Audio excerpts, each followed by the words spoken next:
Quel est le lien entre les abeilles et les forêts et le monde numérique ? En Zambie, une start-up de Lusaka a recours à la technologie dans l'intérêt des agriculteurs et de la nature.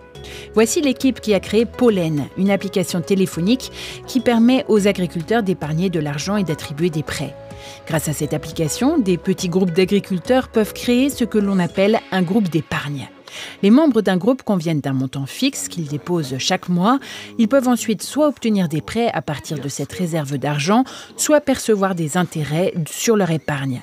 Ici, de nombreux agriculteurs sont confrontés à de grandes difficultés et ont besoin d'argent pour financer des solutions.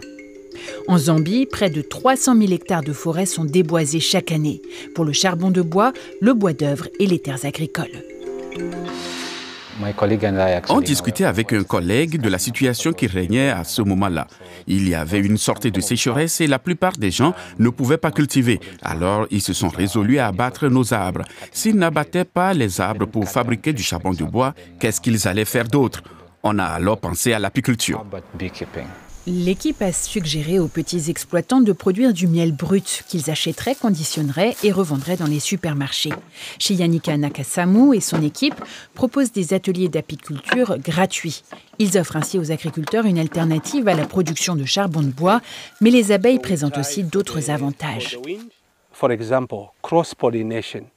Par exemple, la pollinisation croisée. Les fruits, les produits de ce que vous cultivez dans votre ferme, qu'il s'agisse d'arbres fruitiers que vous avez plantés, de tomates, de maïs ou de tournesol. C'est un avantage pour les deux parties. Philippe Zoulou est un petit producteur de maïs. Il a élargi ses activités à l'apiculture et la pisciculture, ce qui l'a rendu beaucoup moins vulnérable à la sécheresse. La moitié de ses terres agricoles sont désormais des forêts indigènes, idéales pour le butinage des abeilles. Mais les ruchers coûtent cher. Pour 20 ruches, Philippe Zoulou a eu besoin de l'équivalent de 500 €. Une somme qu'il pourra désormais emprunter par l'intermédiaire du groupe d'épargne Pollen.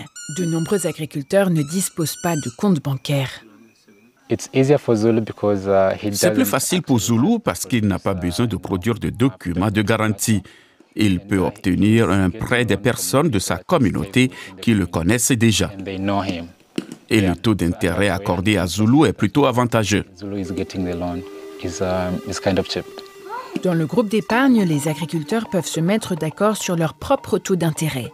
Ceux-ci se situent généralement entre 5 et 10%, ce qui est bien loin des taux d'intérêt de 50 à 100%, souvent exigés par les prêteurs informels. Chiyanika Nakasamu et son équipe espèrent que leur plateforme permettra aux agriculteurs d'investir dans des projets collaboratifs de plus grande envergure. Une fois l'argent mis en commun, une plateforme comme celle-ci offre la possibilité aux agriculteurs de creuser un puits pour irriguer la ferme où ils produisent différents types de cultures, par exemple. Grâce à cela, ils obtiennent un revenu durable qui permet d'atténuer l'impact du changement climatique. Philippe Zoulou est impatient de tester le système avec la nouvelle application. Pollen est en phase de test jusqu'à la fin de l'année 2023. Les agriculteurs espèrent qu'elle leur permettra de diversifier et de développer leurs petites exploitations. Je pense qu'il sera utile d'avoir accès au système bancaire du village sur le mobile grâce à l'application, parce que les gens verront leur économie en circulation et cela permettra de prêter de l'argent sans contrat tant que leur solde reste positif. L'application Pollen se base sur la technologie blockchain, un système numérique qui permet aux personnes de virer de l'argent sans passer par les banques traditionnelles. Toutes les transactions effectuées sur la plateforme sont enregistrées. La sœur de Chiyanika Nakasamu est également engagée dans l'entreprise. Elle explique que sa génération adopte les nouvelles technologies pour résoudre les problèmes urgents de la Zambie. Nous avons assisté à la dégradation progressive de notre environnement. Enfant, il y avait une forêt près de chez moi, mais aujourd'hui, si vous y allez, il n'y a plus rien. C'est donc quelque chose qui nous touche beaucoup et à laquelle nous voulons travailler par le biais de la sensibilisation de notre prise sociale, exactement comme ce que nous faisons.